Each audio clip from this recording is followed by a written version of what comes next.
Bonjour à toi, je suis très heureuse de te retrouver sur ce programme d'une semaine offerte où je vais te proposer de recevoir des enseignements de base au niveau du Feng Shui interne afin que tu puisses les mettre en place chez toi. Donc, j'imagine que tu t'intéresses déjà au Feng Shui, que cela t'interpelle et que tu as la préoccupation de savoir ce que tu peux améliorer dans ta vie. Et bien là, pour cela, je te félicite vraiment. Prendre conscience que l'environnement dans lequel on évolue peut être amélioré et peut nous soutenir au quotidien, c'est une réalité, c'est vraiment précieux. Et c'est surtout que cela demande moins d'efforts ensuite par la suite pour nous. Alors, donc tous les jours, eh bien, je t'enverrai un mail durant une semaine où sera présenté chacun des modules pour pouvoir t'amener eh bien, à activer une énergie qui me paraît très importante dans les périodes que l'on vit en ce moment.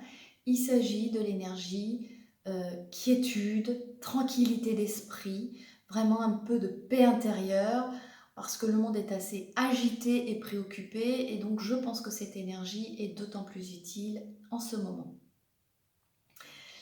Alors le Feng Shui, moi je sais que assez régulièrement, lorsque je visite des amis ou d'autres personnes, eh bien les gens me demandent comment tu trouves ma maison, est-ce que ma maison est Feng Shui? Évidemment, je ne peux absolument pas savoir si la maison est Feng Shui juste en regardant comme ça. Il me faut absolument poser tout un tas de données et d'analyses pour pouvoir savoir si cette maison sera favorable ou pas aux résidents. Ce qu'il faut bien comprendre, c'est que une maison est vraiment en relation avec les habitants qui habiteront dedans. C'est-à-dire que ce qui pourra convenir à l'un pourra ne pas convenir à l'autre. Donc ça, c'est déjà important.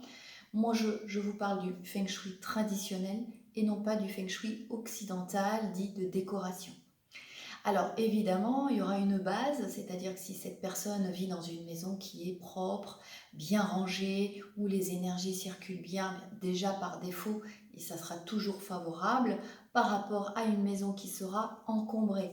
Et là, j'insiste vraiment sur le fait que même une maison qui est au niveau Feng Shui, je dirais favorable aux habitants, si elle devait être encombrée et embarrassé de tout un tas de choses qui entravent la circulation du qi, hein, donc de l'énergie, eh bien cela mettra en l'air tous les avantages que la maison pourrait avoir en Feng Shui pour les résidents.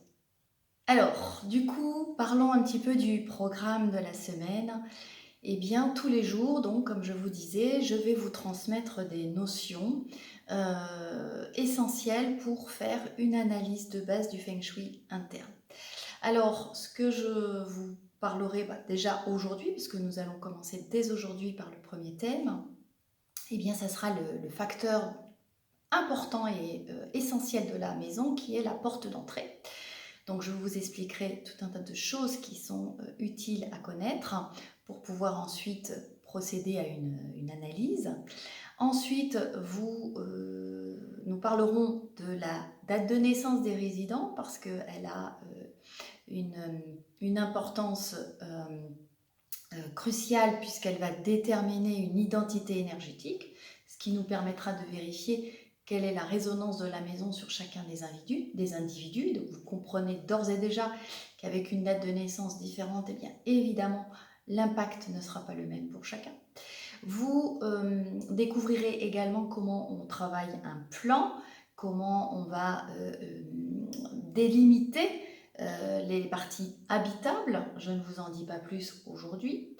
Nous nous préoccuperons également de la date à laquelle vous avez aménagé, puisqu'il s'agit d'énergie de période avec des influences temporelles. Donc là encore, je vous donnerai les éléments dans les jours qui viennent. Évidemment, eh bien ensuite, vous serez à même de pouvoir situer et localiser les énergies qui concernent donc tout ce qui est tranquillité d'esprit, sérénité, paix intérieure, puisque c'est le thème de ce programme de découverte durant une semaine. qui est d'activer ces énergies de façon à vous aider dans votre quotidien. Alors, je vous propose, c'est que l'on commence tout de suite avec la porte d'entrée. Donc, ce qu'il faut savoir, c'est que c'est vraiment un élément important, puisque les Chinois vont même jusqu'à dire que c'est donc la bouche du Qi, c'est par là que rentre l'énergie qui vient de l'extérieur. Et ils vont jusqu'à dire que bonne porte, bon feng shui, mauvaise porte, mauvais feng shui. Donc, c'est dire l'importance de cet élément dans la maison. Donc, la porte d'entrée, nous allons avoir besoin, c'est de connaître la direction dans laquelle elle est orientée, puisque ça va donner l'orientation de votre maison. Alors, pour cela, il va vous falloir un outil qui s'appelle une boussole. Alors, moi, évidemment, je travaille avec un outil assez perfectionné qui est un luopan, une boussole chinoise, mais vous n'aurez pas besoin de tout ce matériel. Une simple boussole ou tout simplement télécharger une application sur ton smartphone et tu verras que l'information est tout à fait juste. Pour faire ce relevé boussole, il y a plusieurs petites précautions à prendre. La première, ce sera évidemment d'être attentif à tout ce qui pourra être pollution électromagnétique, parce que ça va faire bouger l'aiguille de la boussole, et donc ça, ce n'est pas du tout souhaitable. Alors, il y a différents facteurs qui perturbent. Ça pourra être tout ce qui est métallique, donc il en est de même pour moi, par exemple, ici, c'est-à-dire que j'ai une porte avec un encadrement métallique, donc je vais devoir être attentive à ça. J'ai pas très loin un radiateur avec une verrière en métal, donc là, ça fait quand même beaucoup de perturbations à proximité de ma porte d'entrée pour faire un relevé boussole. Vous aurez également éventuellement des compteurs électriques. Vous pourrez aussi être attentif également à ce que vous portez sur vous, c'est-à-dire d'être attentif de ne pas avoir une ceinture avec un ceinturon métallique. Attention de ne pas porter de montre lorsque vous faites un relevé boussole, ou de porter des bijoux, des colliers en métal, ou des clés dans une poche. Voilà, tout ça pourra perturber le relevé boussole. Donc à partir de là, il s'agit donc de faire le relevé de la porte d'entrée, mais finalement de faire le relevé de la façade sur laquelle est posée la porte d'entrée. Donc comment est-ce que vous allez devoir vous y prendre? Vous allez faire face à la porte d'entrée.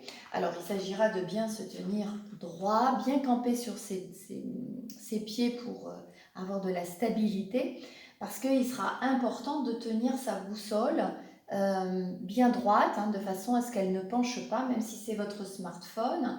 N'hésitez pas à le tenir dans une main, là, comme ça, pour bien stabiliser et pour visionner l'information, la donnée qui va s'afficher. Alors évidemment, autre conseil que je ne vous ai pas donné, c'est surtout ne pas poser votre smartphone ou votre boussole par terre. Là, le relevé ne sera pas du tout correct.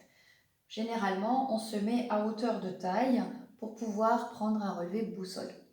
Donc en fait, vous tâcherez de vous mettre bien en face et parallèle à la porte d'entrée et vous irez donc relever l'information. Ce que je vous invite à faire, c'est de le faire à différents endroits sur cette même façade, de façon à justement aller vérifier si vous retombez toujours sur la même donnée, parce que c'est évidemment la difficulté. Comprenez bien que si jamais votre relevé boussole est erroné, ce seront toutes les recommandations que vous mettrez en place qui seront fausses. Donc évidemment, on n'a pas intérêt à se tromper. C'est vraiment important. Alors moi, en l'occurrence, mon relevé chez moi est de 198 degrés. 198 degrés, ça tombe dans l'orientation sud.